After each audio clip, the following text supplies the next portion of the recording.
Buenas noches, tardes, noches, como diría el amigo Ariel Crespo. Estamos dando inicio a un nuevo programa de políticas de Estado. Como verán, Ariel Crespo no nos acompaña hoy, se ha tomado merecidas vacaciones y yo tuve el atrevimiento de invitar a un amigo para que me acompañe en este programa, que es Carlos Raimundi, ex embajador en la OEA hasta hace unos poquitos días, una semanita, y un amigo de la política y un amigo de la vida también. Cambiaste, ¿no? Un racinguista por un tripero. Bueno, esas cosas ocurren. Nadie es perfecto tampoco. No, somos sufridos los dos. Así es. Qué semanita, ¿no? Volviste de Estados Unidos, de Washington, donde estabas ahí en la OEA. Por supuesto que sos un seguidor de la política argentina, sí. Del día a día, pero cambio de gobierno y medidas fuertísimas. Es una pesadilla, ¿no? Esto, pero nos tenemos que despertar rápidamente, volver a organizarnos. Yo miraba el otro día la Asunción y veía a esa gente que de buena fe pensó que cualquier cambio era mejor que lo que tenía, porque lo que tenía era feo, porque nosotros no hicimos lo que teníamos que hacer, lo hicimos muy mal. Ese es un tema que nos va a llevar, me parece, a todos los sectores del campo nacional, popular, de Unión por la Patria, a pensar bastante sobre nuestro balance, ¿no? Ese voto tenía que ser nuestro, ¿no? Claro. Porque hay un voto de clase, hay un voto ideológico, pero hay un voto plebeyo, muy grande, que es el que tuvimos que representar nosotros toda la vida, ¿no? Y que hay que recuperarlo. Hay que recuperarlo y no creo que se pueda recuperar replicando cosas del pasado. Me parece que hay que analizar el pasado, hay que analizar el presente y hay que proyectar futuro, porque me parece que lo que le está faltando a la política argentina es capacidad de enamoramiento dentro de los cánones de lo nacional y popular. Esto es lo que hago referencia. Y además viendo, mira, José Sacristán cuando hizo Solos en la Madrugada, en ese monólogo final, dice: no nos podemos pasar 40 años hablando de los 40 años, ¿no? Refiriéndose a la dictadura franquista. Sí.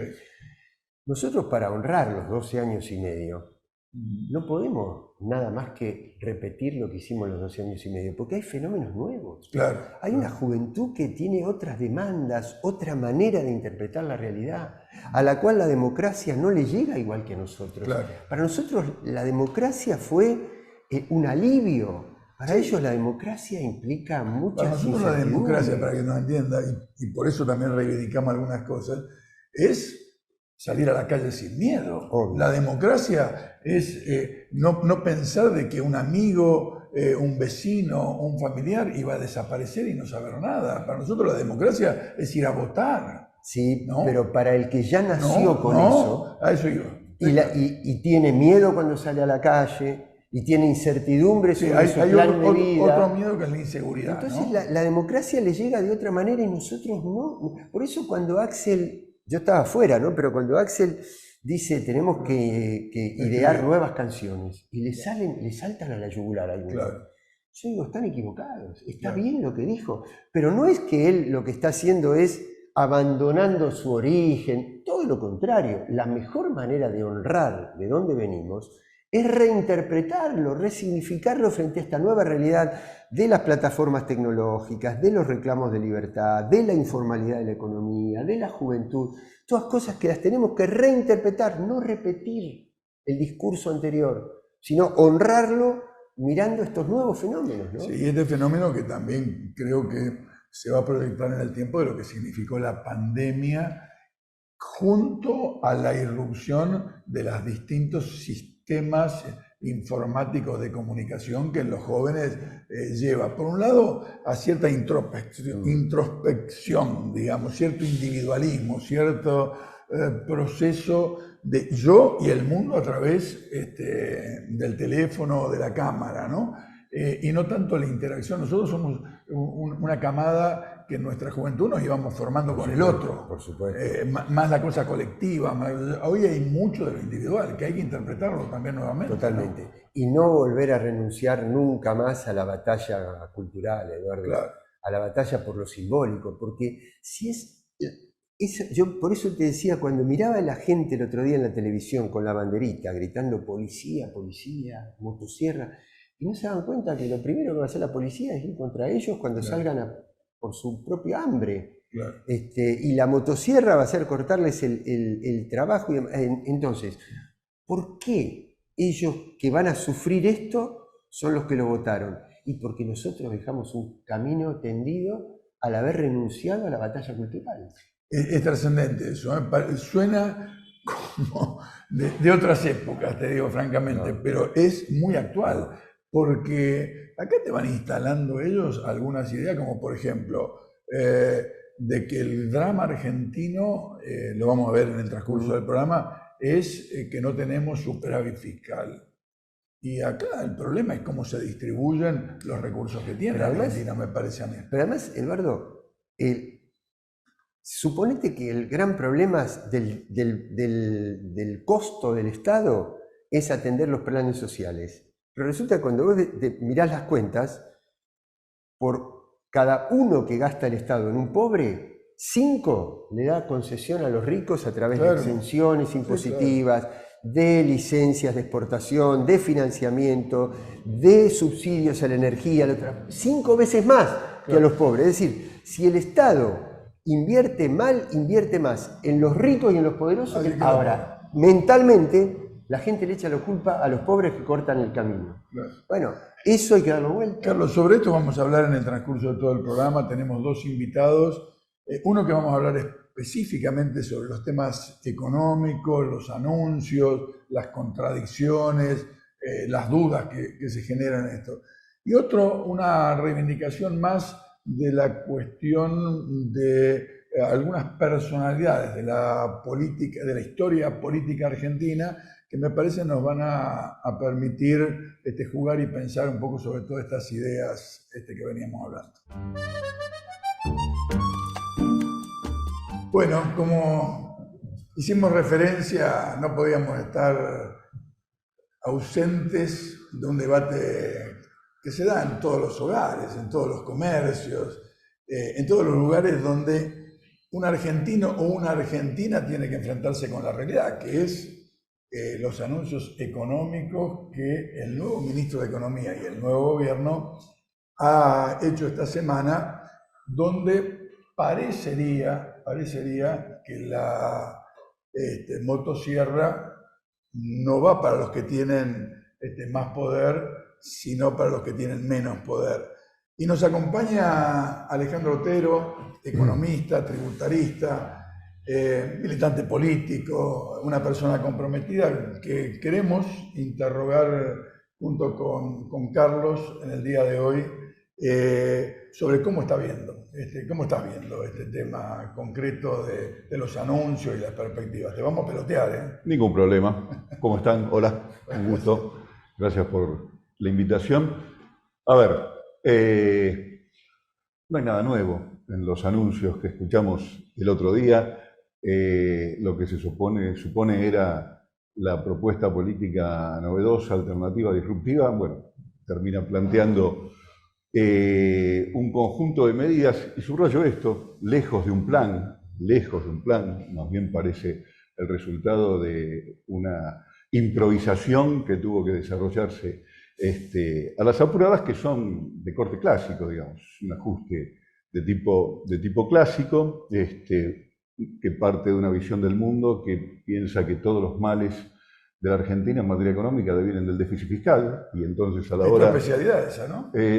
Sí, para mí no había nada nuevo ni nada original, porque es como una clase básica de finanzas públicas para una mirada del mundo, digamos, ¿no? De todo ese tiempo que el ministro Caputo dedicó a explicarnos una banalidad para justificar después una serie de medidas, es algo muy, muy conocido, pero así como es conocido ese ajuste clásico, que nunca ha dado resultado en la Argentina, el resultado esperado en materia de estabilización de precios, también es muy sabido que genera ganadores y perdedores de inmediato. Y eso es lo que está claro, digo. Si va a tener impacto positivo o no en términos de estabilización de precios, si va a lograr contener la inflación en la Argentina, lo veremos en el tiempo. Si ese resultado se produce, las medidas habrán sido muy buenas y si no sucede, las medidas habrán sido muy malas como lo fueron en otra época. Lo que sí está claro, quiénes son los ganadores y perdedores hoy.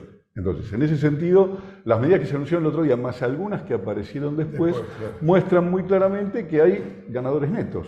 Los sectores vinculados al comercio exterior, exportadores e importadores, con distintas medidas, han sido muy beneficiados. ¿Por el manejo de las retenciones? No, claramente la devaluación, que es el corazón de las medidas, la devaluación supone una transferencia de ingresos fenomenal a los exportadores, que hacía tiempo venían extorsionando al gobierno anterior, buscando una mejor diferencia en términos de peso por cada uno de los dólares que tenían para liquidar. Ahora, bueno, la devaluación del 116% le implica una más que duplicación de su ingreso en pesos por cada dólar que reciben por sus exportaciones. Ahí tenés un ganador. Segundo ganador, los importadores, en una medida que se anunció después, para decirlo rápido, en algo que se parece a lo que fue el proceso de pase que hizo Cavallo al final de la dictadura en el 82-83. Acá se le está vendiendo a precio de hoy dólares a los importadores que se le van a entregar mañana, cuando seguramente el dólar en términos de pesos, dada lo que se ha anunciado la liberalización en materia cambiaria, va a tener un valor posterior. Así que lo están comprando barato respecto del futuro, cuando lo van a recibir. ¿Quién se va a hacer cargo de esa diferencia? Claramente el sector público. Ahí parece que no hay problema con los subsidios. Ese subsidio no parece ser cuestionado. Y el tercer ganador son los acreedores. Cuando el ministro habla de déficit cero, fíjate que habla de déficit financiero, esto por ahí es un tecnicismo, pero cuando se habla del déficit financiero es la última línea, es decir, es el déficit o el superávit o el equilibrio que queda, incluidos los pagos de la deuda. Es decir, que cuando él va a déficit cero está diciendo que se va a pagar la deuda en un todo. Entonces acá, estos tres sectores son claramente beneficiados y no se le pide ningún sacrificio. Nada se le pide a los exportadores, nada se le pide a los importadores, y de reestructurar la deuda o algo que se le parezca, no se ha hablado una sola palabra. Por el otro lado, tenemos claramente que para los trabajadores no hay ningún anuncio, para los jubilados se verá, un poquito para quienes reciben ¿Cómo tomas el tema que, por ejemplo, el Fondo Monetario parece no termina de hablar el ministro y ya sale con declaraciones apoyando las medidas? No hay duda, digamos, para eso. No hay duda que el tema estaba conversado y no hay duda de que el Fondo Monetario va a apoyar una serie de medidas de esta naturaleza, porque va muy en línea con lo que es su decálogo histórico. Yo soy muy mal pensado, no sé si porque soy un zurdito viejo, pero bueno, un viejo zurdito, qué sé yo. Dos maneras de ser mal pensado. El fondo se pone contento, la verdad. Me preocupo. Claro, me pongo loco. Porque... Bueno, pero esto que decir ratifica lo que digo. Es decir, el fondo se pone contento porque estas medidas tienden a liberar recursos para conseguir los dólares para pagarle la deuda y los compromisos tal como se han establecido, y más porque, insisto, no hubo ningún anuncio que fuera en la línea de revisar lo acordado con el fondo, como si ya lo había anunciado el candidato perdedor, digamos, que eso iba a ser parte de las cuestiones. Entonces, parece que ahí no sorprende que el fondo haya salido a aplaudir las medidas. Fíjate que una de las medidas que se anuncia, aunque después se la relativizó un poco y ahora estamos por saber cuál es la dosis, tiene que ver con la liberación de tarifas y la eliminación de subsidios, ¿no? Pero eso te iba a preguntar, sumar el aumento del precio de los combustibles. Absolutamente, claro. 37%. Fui a cargar nafta ayer, te puedo decir perfectamente. No es por 2 en la nafta, es por 3 lo que cuesta llenar el tanque desde la semana pasada. Ahora, en una serie de incrementos que ya se vienen dando, ¿no? Digámoslo, el índice de inflación de diciembre que se anunció el otro día, que ahora pasa a la historia y es una foto sepia, 12 y pico, 160 de inflación anual. Bueno, en gran medida tiene que ver con incrementos de los combustibles que se venían registrando. Así que, insisto, medidas clásicas al paladar del Fondo Monetario, ninguna buena noticia en el presente para el pueblo argentino, la mayoría del pueblo argentino. Si esto da resultados en el futuro, bueno, no, lo que pasa es que, Alejandro, una cosa es cierto, como vos decías, ecualizar los precios internos a los precios internacionales de las cuestiones fundamentales, transporte, energía, combustible, perfecto. Suponete que se logre eso. Pero se logra al precio de que vos mandaste al tacho es decir, vos cristalizaste una estructura social de empobrecimiento estructural de la... Interrumpirte ahí porque naturalizamos eso. ¿Por qué la Argentina tiene que ecualizar los precios a nivel internacional? No, pero sí, digo, porque esto siempre me hace acordar la famosa carta de Walsh a la dictadura, lo cita a Celedonio Pereda. Celedonio Pereda, yo que también soy viejito, recuerdo, la gente ni sabe quién es. Celedonio Pereda era el presidente de la sociedad rural al momento del golpe militar del 76.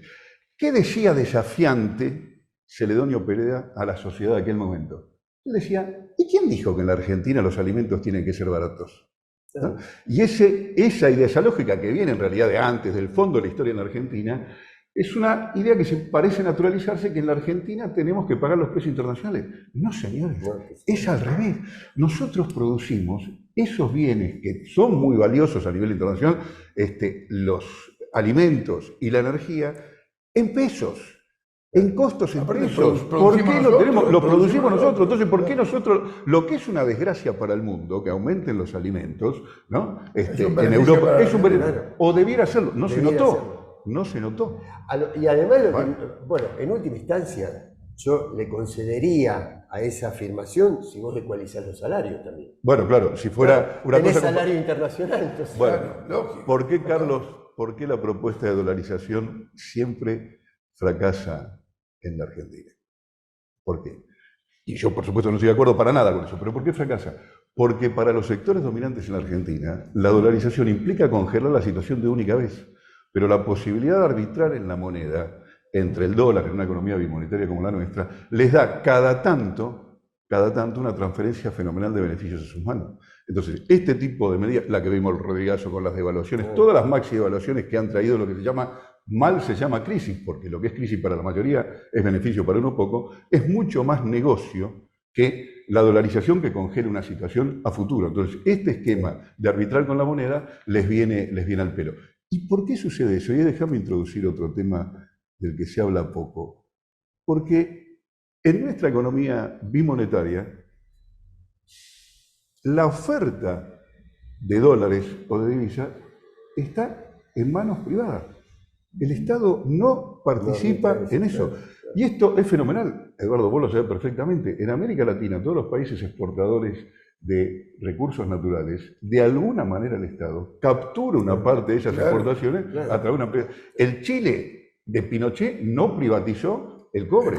El petróleo en Ecuador, México, Brasil, son empresas estatales que en las exportaciones apropian una parte y manejan una parte de la oferta de divisas en su interior. La Argentina no tiene nada. Ha ido perdiendo a lo largo de la historia esa posibilidad que tuvo de las juntas reguladoras en adelante. Entonces, ese es un tema que hay una manera de ver el mundo, cómo funciona el mundo económico en la Argentina, que pone el énfasis en el déficit fiscal. Es lo que escuchamos el otro día, no es mi caso. Yo soy lo que piensa que el problema estructural de Argentina tiene que ver con esto que gusta llamarse la restricción externa, que es esta falta de dólares, que no es que en la Argentina falten dólares, sino que los dólares son apropiados de manera privada por un grupo muy concentrado que hace un juego extorsivo contra la sociedad argentina desde el origen de la historia.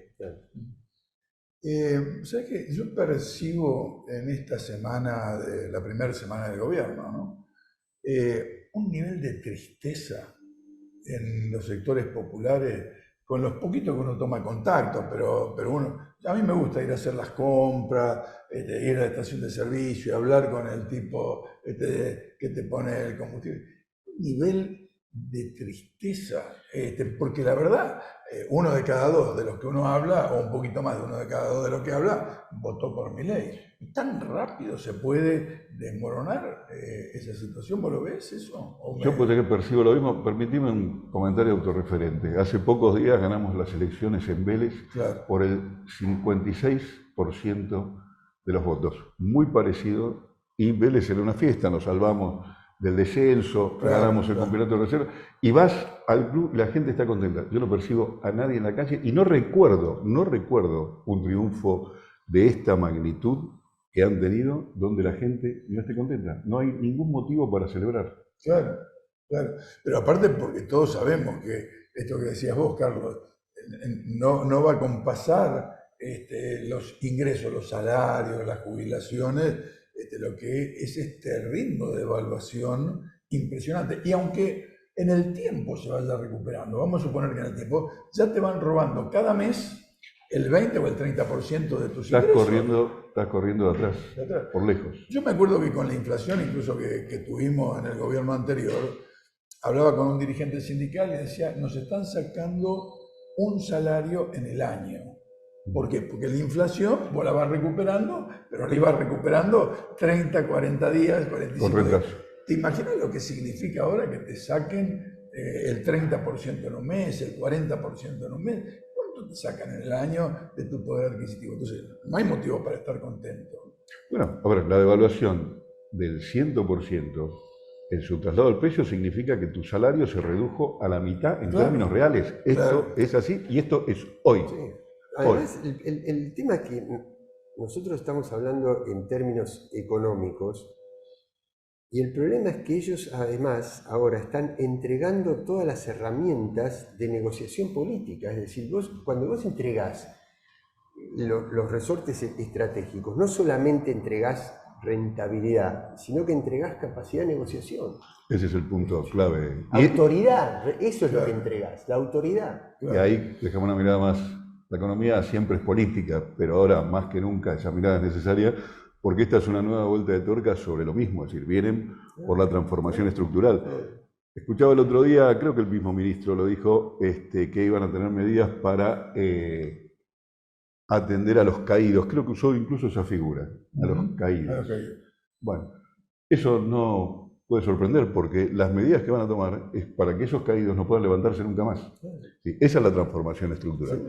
Cuando empecemos a ver las medidas que supongan transferencia de stock de riqueza, ya no de flujos, como es, ¿no? De stock de riqueza, el fondo de garantía, lo que suceda con el litio y demás, bueno, ahí vamos a ver que va a ser muy difícil después contar, como decías vos, con las herramientas que permiten construir una sociedad más justa. Es una contradicción enorme que este año que viene vamos a tener ingresos extraordinarios en materia, digamos, no vamos a tener que pagar gas porque vamos a autosustentar. Viene una cosecha récord con buenos precios internacionales. Vamos a tener, se calcula, unos 20, 25 mil millones de dólares de ingresos, de superávit, ¿no? Y vamos a tener una sociedad empobrecida. ¿A dónde va a ir eso? ¿A las pocas manos nacionales o a pagar las deudas? Ese es un debate muy interesante y algo sordo en la Argentina. Algunos piensan que aumentando la oferta de dólares con más exportaciones, como efectivamente va a pasar, y disminuyendo las importaciones que hubo necesidad de cubrir en materia de energía, eso va a resolver el problema de fondo de los argentinos. No necesariamente, porque eso puede beneficiar a los acreedores y a un grupo reducido de exportadores. Si no hay medidas que garantice que eso se vuelva de manera redistributiva en una mejora de las condiciones materiales de vida del conjunto, por sí solo el mercado no va a generar eso. No va a generar eso.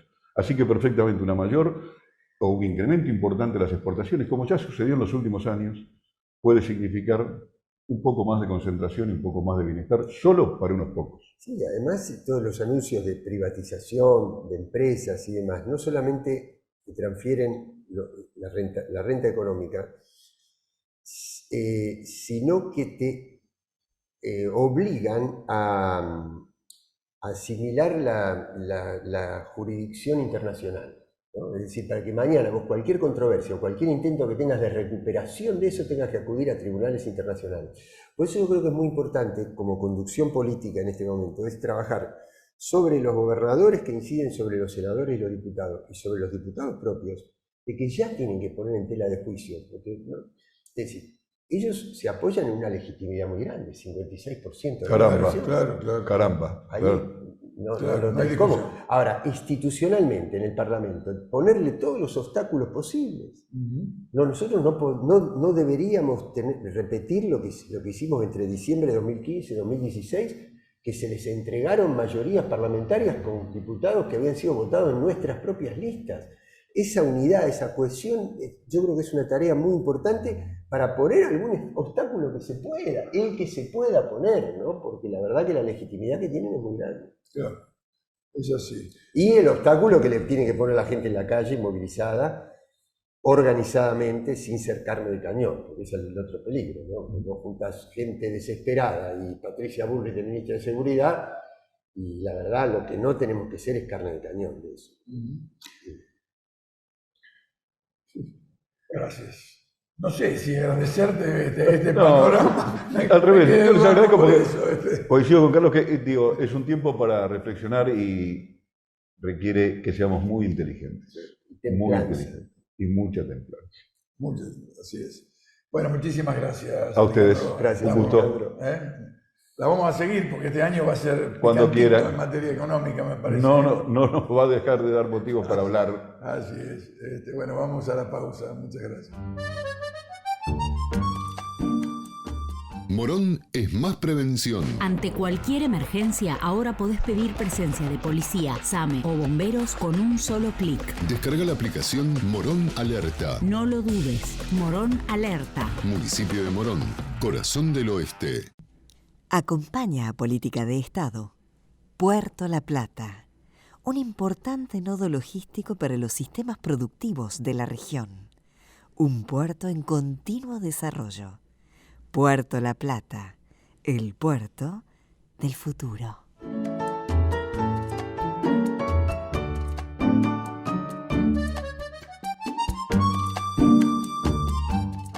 Bueno, para continuar con este programa, como habíamos adelantado en la introducción, nos acompaña una escritora que yo la empecé a conocer en los últimos días, Silvina Guzmán Suárez.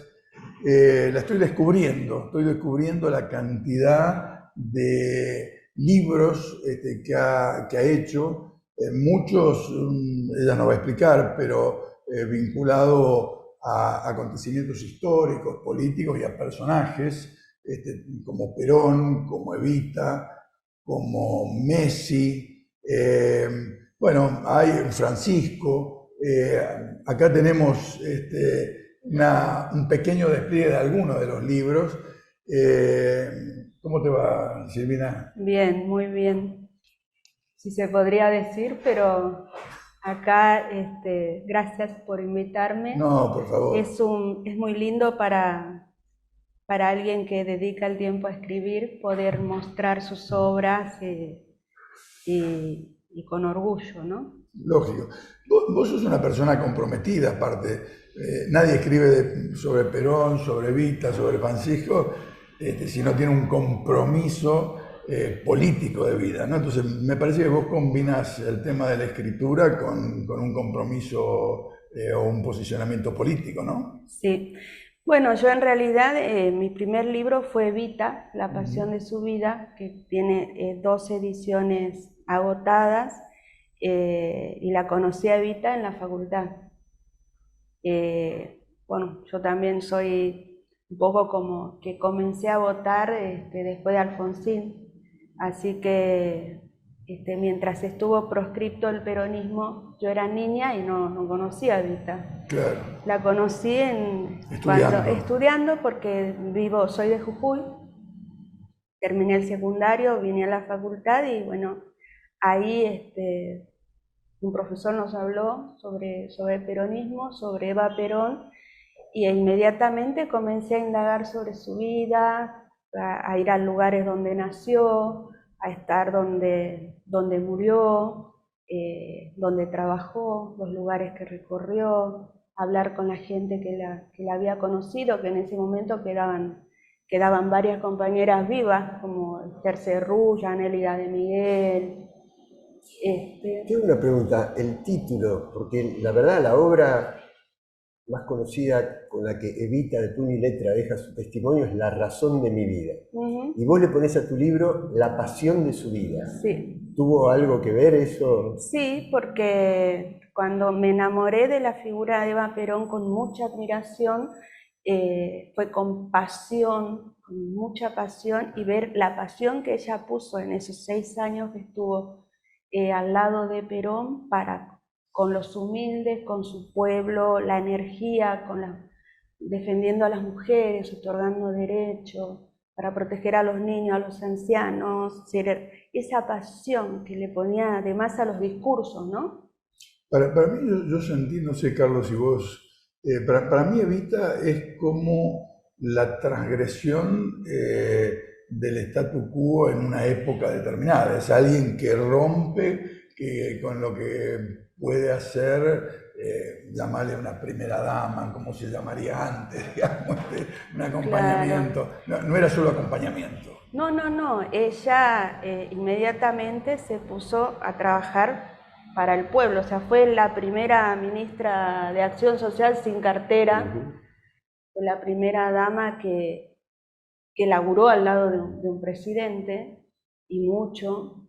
Y por otro lado, cuando ella irrumpe en la historia, venía del teatro, ya estaba triunfando, y también fue su primer renunciamiento, ¿no? Renunciar a su pasión, a lo que ella amaba y soñaba, cuando vino de Junín y le dijo a la madre: me voy a triunfar a Buenos Aires, después vuelvo.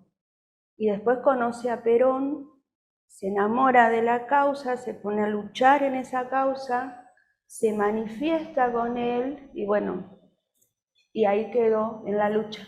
Te cuento una anécdota muy pequeña. En el Ministerio de Colonias, que es la OEA, el Ministerio de Colonias de los Estados Unidos, sí, nosotros logramos, se inaugura un salón de las heroínas, porque eran todos hombres los que estaban allí, los bustos eran todos de hombres. Y una de las primeras obras es un cuadro de Evita, que en lugar de ser un retrato, como es el de otros países, se llama Volveré y seré millones. Entonces está el retrato de Evita, pero junto a muchísimas mujeres, ¿no? Y la dejamos a Evita permanente en el Ministerio de Colonia de los Estados Unidos. La luchadora contra el imperio está ahí, en el medio de la sede del imperio. Pero hay una cosa que les conmueve a todas las personas que no son argentinas, que obviamente conocen a Evita, pero lo que no pueden creer es que todo lo que hizo, lo hizo antes de los 33 años. Claro. Y en 6 años. Por eso. Y en 6 años. A mí me llamó la atención cuando mi primer libro se agotó. Y fue un orgullo ese libro. ¿Por qué se agota el libro? Porque en el inicio, cuando comienzo el libro, yo lo comienzo en el cementerio, haciéndole entrevistas a todos los turistas. Que llegan, por eso, llegan y van a la tumba de Eva Perón. Entonces me paré y comencé con mi grabador a preguntar por qué. Y la aman y la admiran y la estudian. Y nosotros en la facultad no la estudiábamos. En el secundario no se estudia a lo que fue esta mujer, la impronta de Evita. Bueno, pero la verdad que eso que no se estudie ya debería estar superado después de tantos años, pero la proscripción del peronismo, la forma de perseguir al peronismo del 55 al 72, 73, digamos, ha marcado también una parte importante de la historia argentina y de las confrontaciones de distintos proyectos, modelos, que me parece no justifican, hacen entender por qué se la trata de ocultar o de disminuir en el rol que jugó Evita. Totalmente. Lo mismo en el tema de Perón, ¿no? Que es otra discusión. Nosotros, los argentinos, a mí me gusta mucho leer y sobre todo seguir a las personas. Yo ahora soy una seguidora del Papa Francisco.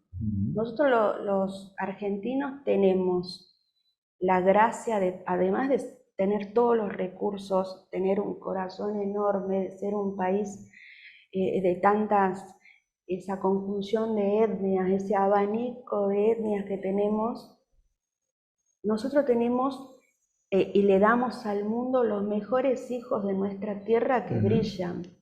Una fue Evita Perón, bueno, el otro fue Perón, el otro Papa Francisco, Maradona, Messi.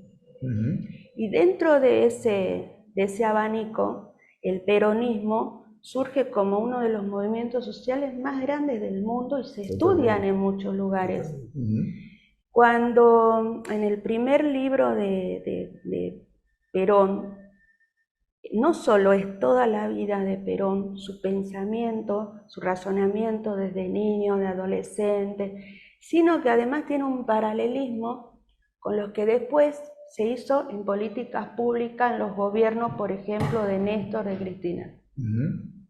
Y en ese paralelismo siempre uno conjuga la justicia social como primera columna vertebral de lo que es amar al pueblo y tener todos los beneficios para el pueblo y menos para los poderosos, ¿no?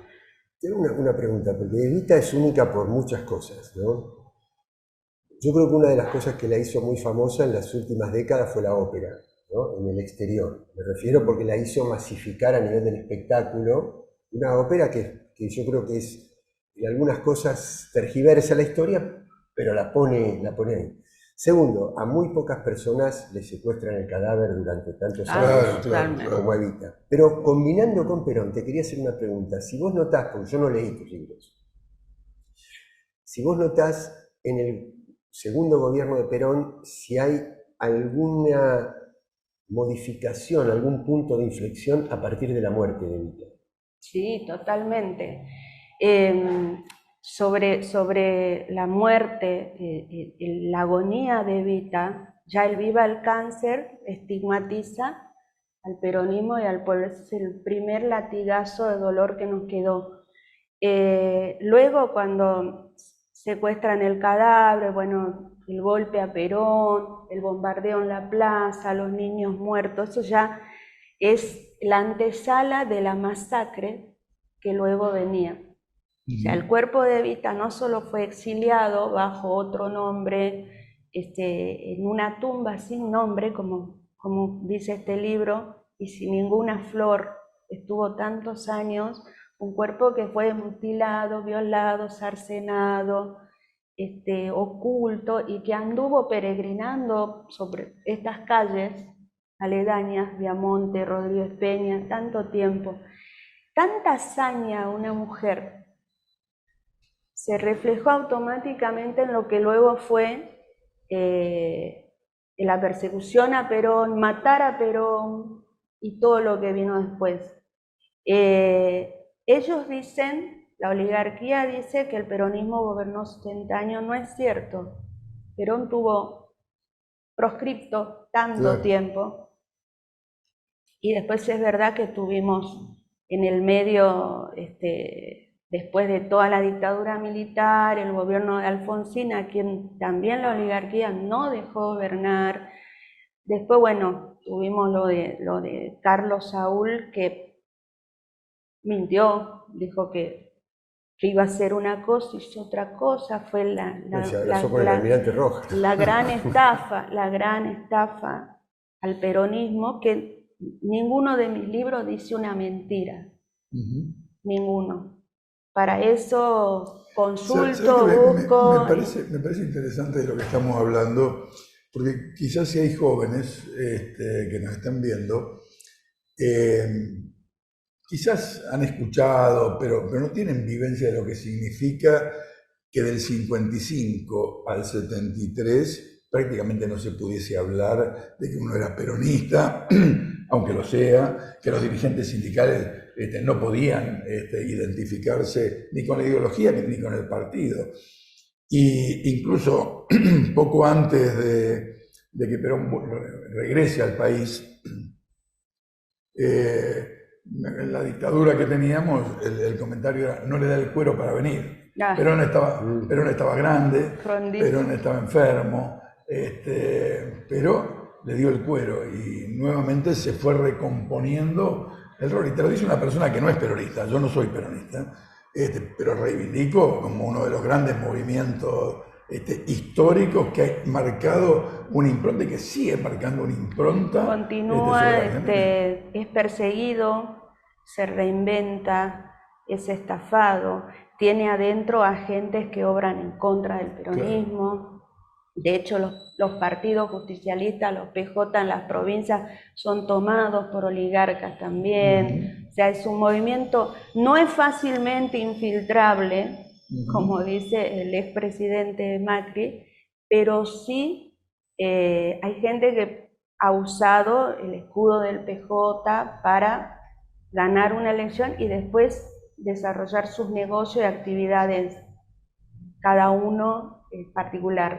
Pero como movimiento yo creo que es, disculpe, irrepetible, irrenunciable, incomparable. No hay ni va a haber otro movimiento como este. Yo soy peronista porque mi abuelita me hizo peronista a los 6 años. Cuando le pregunté, abría el ropero y besaba a una señora rubia, y digo, ¿quién es la señora rubia? Era Evita, y yo, Evita. Y la tenía escondida, y sí, ¿no? Después llego a la facultad y conozco a Evita, y después le digo a mi abuela, digo, abuela, esa señora, sí, mamita, era Evita, pero no se podía hablar. Claro. Entonces digo, ese cariño que me dio la abuela, que recibió la máquina de coser, el triciclo, alimentar a sus hijos, una mujer sola, yo lo siento, pero sí respeto mucho lo que es el partido opositor nuestro, que es el radicalismo. Respeto mucho la figura de Irigoyen, de Elías, de Alfonsín, y escribí sobre Alfonsín, y estoy completamente orgullosa, no solo de eso, de lo que implica eso, sino escribir también sobre su santidad el Papa Francisco, ¿no? Con toda su impronta, que alguna vez se puso un escudo peronista después de leer La razón de mi vida. Yo te quería preguntar, por más que nos están haciendo señas, yo te quería preguntar, vos escribiste sobre Néstor Kirchner también. Néstor Kirchner es la, llamémosle, no sé si decir la reencarnación o la reinterpretación de Perón y de Evita en este siglo XXI, en tu opinión. Néstor Kirchner fue lo más parecido a Perón que tuvimos. Para mi opinión, fue el Perón del siglo XXI. También irrepetible. Te cuento una anécdota, tenemos medio minuto. Vos sabés que en la OEA donde a mí me tocó estar, la Santa Sede tiene un observador, que es un monseñor, muy cercano a Francisco. Entonces el tipo me dice, nosotros no terminamos de entender al peronismo, ¿viste lo que te dicen los europeos? Sí. Bueno, muy bien. Entonces, pero resulta que en un vuelo que hizo Francisco acá en América Latina, no sé si fue con los pueblos, con los movimientos sociales en Bolivia, se acerca una pareja en el avión y le dice, estamos muy enamorados, nos queremos casar. Pero ustedes no son casados, le dice Francisco. Sí, los casó. Bueno, entonces ¿se quieren casar? Bueno, pero este monseñor, que era mi par allá, era el que hizo el acta de casamiento en el vuelo. Mirá. Entonces me cuenta esa anécdota y yo le digo, monseñor, usted que no entendía el peronismo, eso es el peronismo. Eso es el peronismo. Hacer felices a las personas. Sí, obviamente. Hacer felices a las personas. Claro. Obviamente. Además, nosotros tenemos en Francisco uno de los referentes más grandes de las religiones del mundo, ¿no? Como es la católica.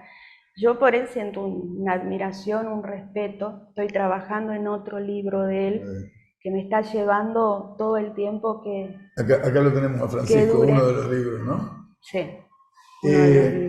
Silvina, como dicen en televisión, el tiempo es tirano, si todo el mundo repite lo mismo. Y además, una sola cosita, decirte también sobre la pregunta de Perón y Néstor, decirte que Cristina también es una heredera de Perón, por todas las políticas públicas que hizo, por la persecución que tiene, porque en estos momentos, por la injusticia o la justicia procesada, no pudo ser candidata en todo lo que respecta a un plan quinquenal que ella desarrolló, lo más parecido también a Perón. Son dos historias de amor, ¿no? Perón y Evita. Dos historias de amor, y que digamos que hay una cantidad mínima de la población que odia y que siente odio, ¿no? Yo no creo que ningún millonario tenga al lado una Evita o una Cristina. Gracias, Silvina. La verdad, lindísimo encuentro. Estamos casi terminando el año y está bueno seguramente que se piense en estos momentos de un poco más de tranquilidad. Si la política de este gobierno económico nos permite tener algún minuto de tranquilidad, que se piense un poco sobre estos movimientos y sobre estas experiencias históricas. Muchas gracias. Muchas gracias a ustedes y bueno, muchas gracias. Y por eso también estamos trabajando sobre el momento histórico que empezamos a vivir hace 4 días. Ya comencé a trabajar, así que vamos a ver si no es otro volver en tiempos oscuros 2. Muy bien, gracias. Muchas gracias. Qué programita, ¿no? Tuvimos interesante para ver lo económico, más las cuestiones ideológicas, el movimiento nacional y popular. Buenísimo, buenísimo. Uno con un analista económico, además de economista, Alejandro, y el otro cómo lo popular entra a través del arte y de la estética también, no solamente de la cabeza y de la razón. Quería preguntarte, Carlos, después vamos a hacer algún programa más tranquilo, pero este fenómeno que estamos viviendo en la Argentina, ¿vos lo viste desde tu rol en la OEA, en Latinoamérica? Sí. ¿Hay un reverdecer de ideas de la derecha? Ultraderecha, totalmente, sí, es un fenómeno, no me atrevo a decir mundial, más bien occidental, Europa y América. Sí, hay una tendencia que tiene que ver con las nuevas formas de vida y sobre todo con el manejo de las plataformas, ¿no? Digitales, que te hacen creer que hay libertad de comunicación cuando lo que hay es en un vértice un grupo de empresas que manejan absolutamente todos los algoritmos. ¿Y para qué? Orientados a fragmentar, a deconstruir el sujeto social y a llevarte a soluciones cada vez más individualistas, cada vez más propias, cada vez más aisladas. Yo quizás en mi ingenuidad, ¿no? Yo veía, retrocede Bolsonaro, avanza Lula en Brasil. Argentina teníamos un gobierno débil, con contradicciones y demás, pero que uno lo podía ubicar dentro de lo nacional y popular. Un buen gobierno democrático, progre en Chile, un cambio en Colombia, me parece eso da para hablarlo. Vamos a hacer en un programa. En Estados Unidos está ganando Trump y ojo. ¿Sí? Sí, pero además, ojo, porque Lula gana, pero es una victoria defensiva. Se tiene que aliar con mucha gente, inclusive hostil a él, para evitar el crecimiento de Bolsonaro. No es tan Lula sacando pecho y Bolsonaro achicándose. Es Lula defendiéndose de cómo avanza la derecha. Pero es para hablarlo más largo y con vos que sos un entendido de lo internacional, sería riquísimo. Bueno, hacemos un próximo programa, entonces me parece sobre el tema. Hubo en estos días también la cumbre del Mercosur, ¿no? Hay un hecho que me parece simplemente para mencionarlo, la incorporación de Bolivia como socio pleno me parece que es interesante, ¿no? Sí, muy interesante, y que no se haya firmado el acuerdo con la Unión Europea también. También, sí, sobre eso es para hablar largo también, lo conozco de lungo. Bueno, hasta acá llegamos, parecería que... Te agradezco muchísimo. No, gracias te agradezco muchísimo. Acompañado. Lo estaremos reencontrando a Ariel Crespo en un próximo programa. Como siempre, estamos en Somos, de Cablevisión, Canal 7, 517 de Flow y por supuesto en YouTube. Y ahora, como siempre, vamos a el encuentro con el puerto de La Plata. En este caso nos acompaña José Pepe Lojo, reflexionando también sobre el momento político, sobre los desafíos políticos que tenemos en la región capital de la provincia de Buenos Aires y también en el país.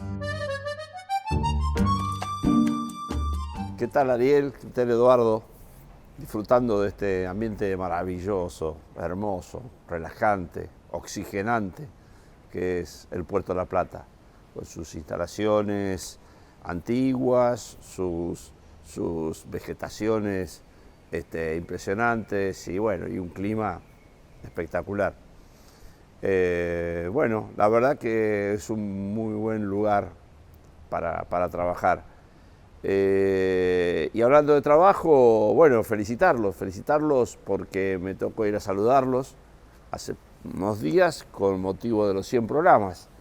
Y si hay algo que sostiene estos 100 programas de política de Estado ha sido el tesón y el trabajo que ustedes le ponen, así que agradecerles profundamente esa cuestión. Y bueno, en un día brillante, con un cielo luminoso en lo climático y bueno, con importantes nubarrones en lo político, que bueno, nos tocará enfrentar, prepararnos para la tormenta que se viene, tratando de fortalecer nuestra nave para que bueno, pueda sobrellevarla con las menores dificultades. Tenemos muchísimo trabajo para hacer, como ya hemos hablado, el sistema portuario argentino, el puerto de La Plata, las vías navegables merecen de un tratamiento muy importante y muy profundo de política de Estado en función del bienestar y la soberanía de la nación. Bueno, en eso seguiremos trabajando y trataremos de fortalecer primero nuestra gestión. Por suerte la provincia de Buenos Aires confirma, reafirma y fortalece la línea que venimos trabajando y esperamos poder ser partícipes de eso en todo sentido y poder seguir colaborando para un mejor devenir de los puertos y de la logística y de las cargas. Y bueno, y veremos en qué modo lo podemos articular con Nación. Hay muchas cuestiones de los puertos que dependen de habilitaciones, reglamentaciones y de la política en definitiva que la Nación lleve adelante.